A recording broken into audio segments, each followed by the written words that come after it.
In the discourse yesterday, talking about VP Sara's statements during the November 23, 2024 press con, Senator Judge Risa Ontiveros stated, and I quote, "None of these statements are proof that the Vice President actually contracted an assassin or hired one. She is absolutely right."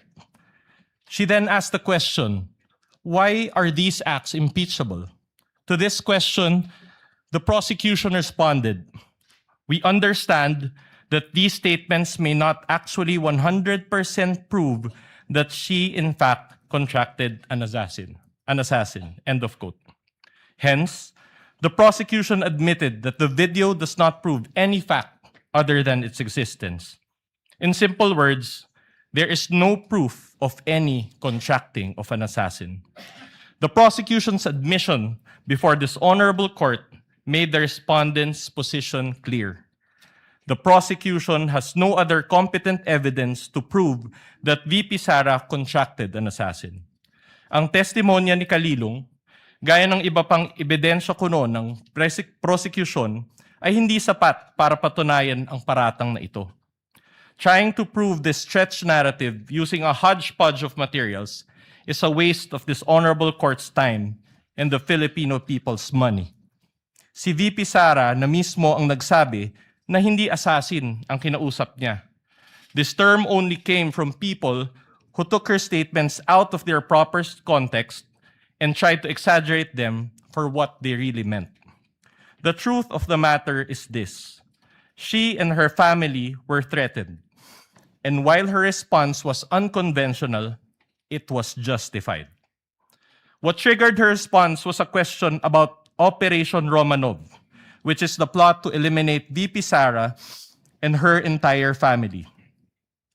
The NBI's own records prove this.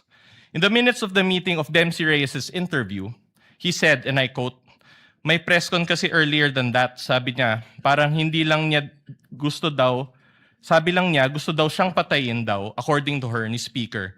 That was during a press conference the day before, November 2022. End of quote. During the virtual press con, Princess Maui mentioned Operation Romanov again and even warned her about her safety. Reyes talked about it, Princess Maui reiterated it, but the NBI gaslighted it. When VP Sara uttered those words, she was not responding as Sara Duterte, the Vice President, but Sara Duterte, the wife, mother, daughter, and sister, who only sought to protect her own and her family members' lives. Operation Romanov is in place, and the threat against their lives is real. VP Sara became the target of unauthorized intelligence and surveillance operations by government operatives that exposed her family to high-level risks and security threats, thereby causing intense trauma and uncontrollable fear. Her homes in Davao and Manila were profiled, and this is proven by classified casing reports. Her trusted security personnel were removed. Her schedule of official functions, like the one in Naga, was leaked by intelligence agents, and her security was heavily compromised. In sum, the prosecution was right in using the term culmination. But the prosecution's interpretation is wrong. Rather, when VP Sara left the administration, she suffered various forms of threats and harassment for many months from the powers that be, and the culmination was her statement on that fateful early morning in November 2024.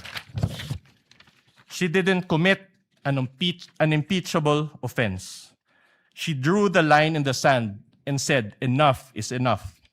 That is the meaning, and that is the context.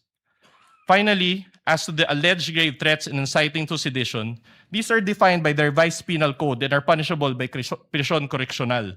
Thus, these fall under the jurisdiction of the MTC or first-level courts. These charges are not other high crimes as contemplated by the Constitution as grounds for impeachment and are therefore not impeachable. After all, VP Sara was fighting two important battles that day. One against the threat to her family's life, and another against the life of the ordinary Filipino, constantly suffocated by the immense weight of corruption, which she talked about during the press con. She never incited sedition. She merely echoed the voice of ordinary Filipinos. Her message that day only reflected what was already in their hearts and minds. There was no betrayal of public trust. She actually upheld the people's trust as she spoke for and behalf of the people.